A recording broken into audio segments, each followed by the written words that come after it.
नानी कौन एते बड़ा हंडारे आज चावल पड़ला फ्राइड राइस करिए तो फ्राइड राइस हम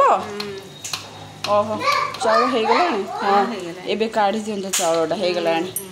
तेल पकई ना कि ये काढ़ तेल टिके हाँ टिके टाण ना भल हम ना फ्राइड राइस नरम हो ना आउ ये कौन सब चलला परिया पत्र कटा चलची एडे छात उपरू आनले पुदीना पत्र छात उपरू पुदीना पत्र आसी रसुण काटिक रखाई पियाज पूरा काटिक रखाई गला